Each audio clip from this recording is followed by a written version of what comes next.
बलदेव जी द्वारा मांडुक देव को वरदान और भावी वृतांत की सूचना देना। नारद जी कहते हैं, बंग देश में दृढ़ाश्य नामक एक राजा थे। वे लोमश मुनि को कुरूप देखकर सदा उनकी हंसी उड़ाया करते थे।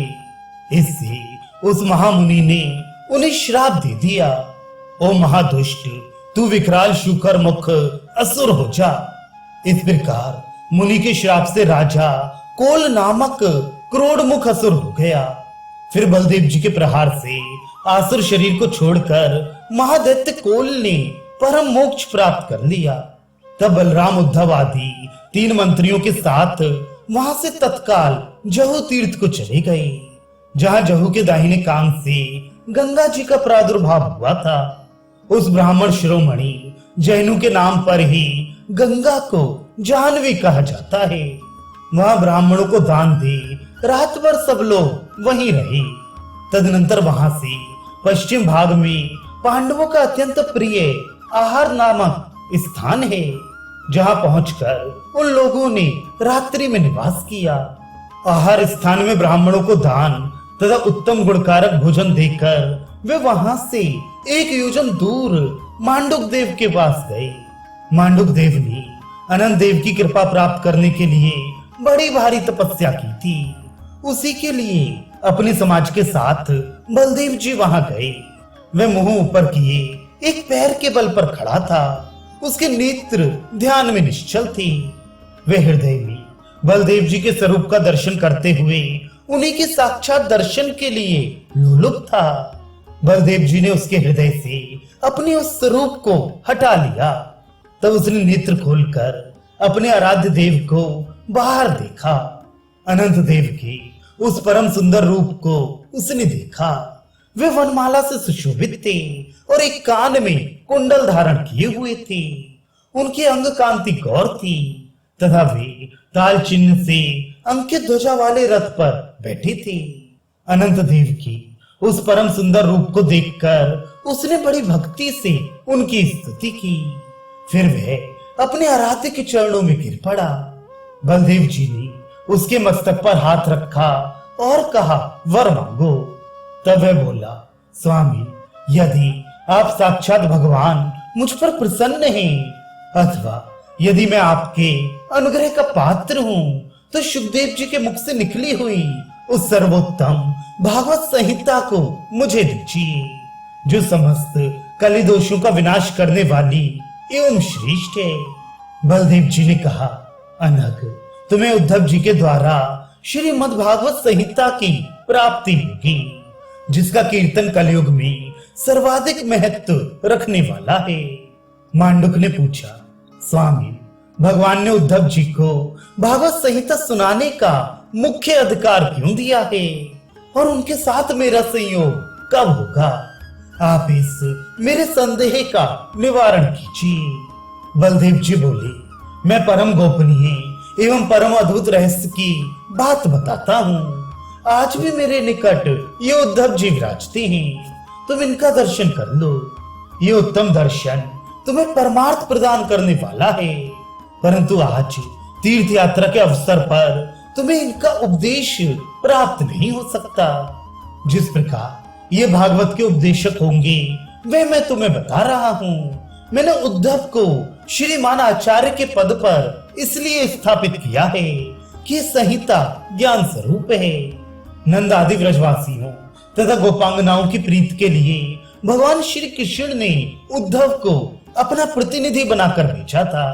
अपना स्वरूप, परिकर का पद और जो कुछ भी पूर्ण भगवत्ता है, वह सब अपने स्वभाव और गुण के साथ परमात्मा श्री कृष्ण ने उद्धव को अर्पित की है।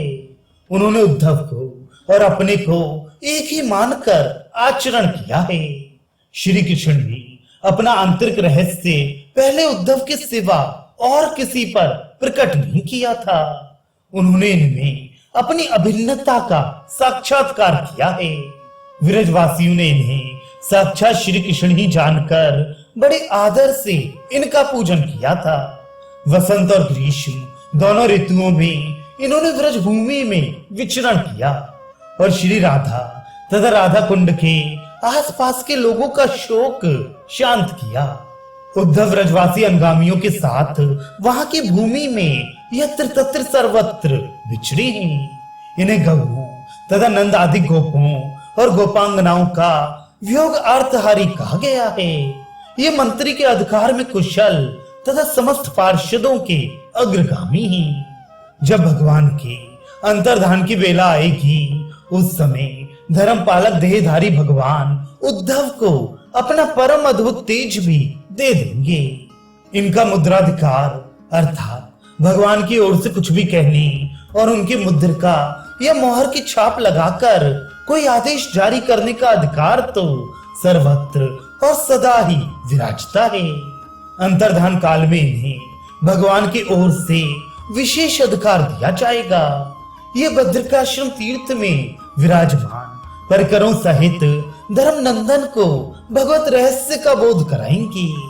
अर्जुन आदि को भगवान के वियोग से जो बड़ी भारी पीड़ा होगी, उसका निवारण उद्धव ही करेंगे। मथुरा में यादवों का उत्तराधिकारी वज्रनाभ होगा।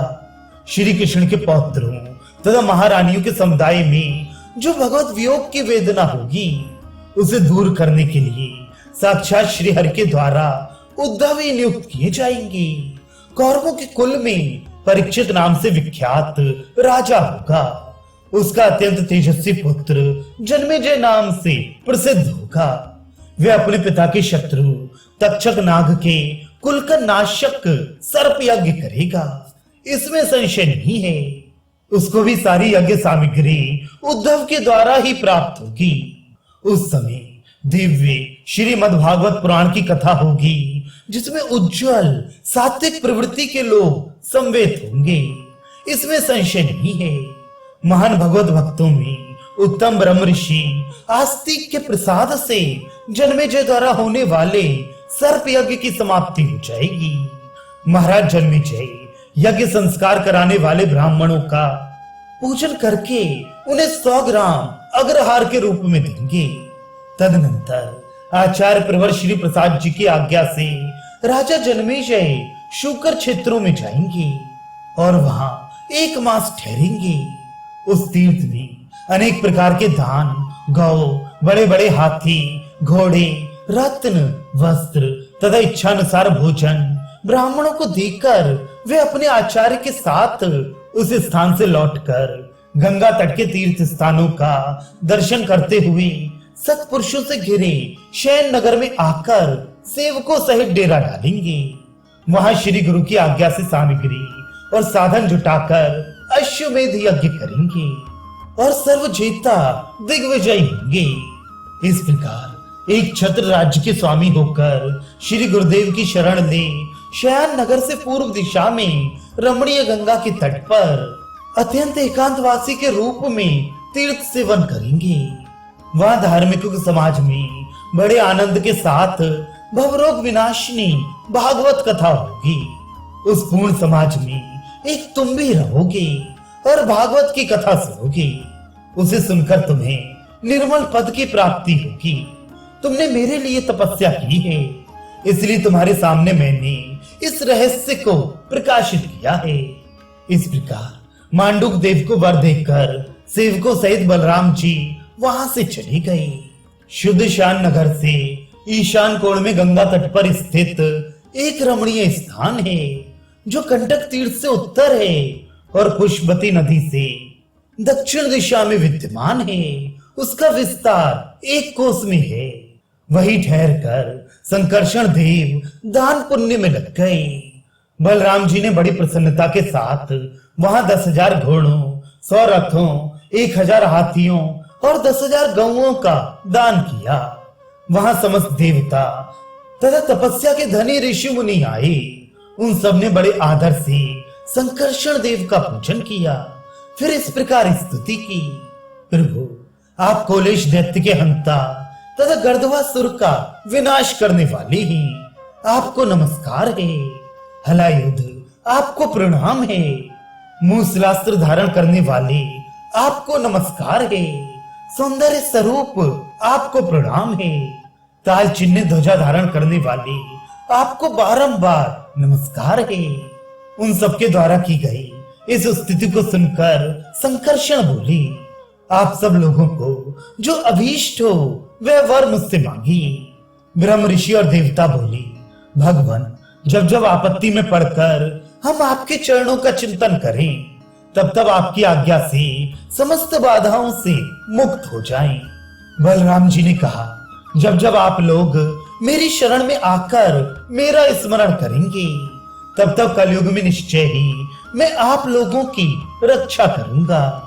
ये मेरा सत्य वचन है।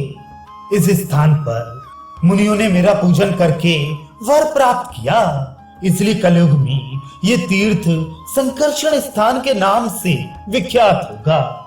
जो लोग इस तीर्थ में गंगा स्नान और देवताओं का पूजन करेंगे, ब्राह्मणों को दान देंगे, उन्हें भोजन कराएंगे और विष्णु भगवान की पूजा करेंगे, इस भूतल पर उनका जीवन सफल होगा। वे देवताओं के लोक में जाएंगे। अथवा यदि उनके मन में कोई अभीष्ट होगा तो उस अभीष्ट को ही प्राप्त कर लेंगे। तदनंतर बलराम सबके साथ अपनी पूरी मथुरा को चली गई। कोल राक्षस का वध और गंगा के जल में स्नान करके उन्होंने लोक संग्रह के लिए प्रायश्चित किया था। जो मनुष्य बल्कि देवता बलराम की इस कथा को सुनेंगे, वे सब पापों से मुक्त होकर परम गति को प्राप्त होंगे।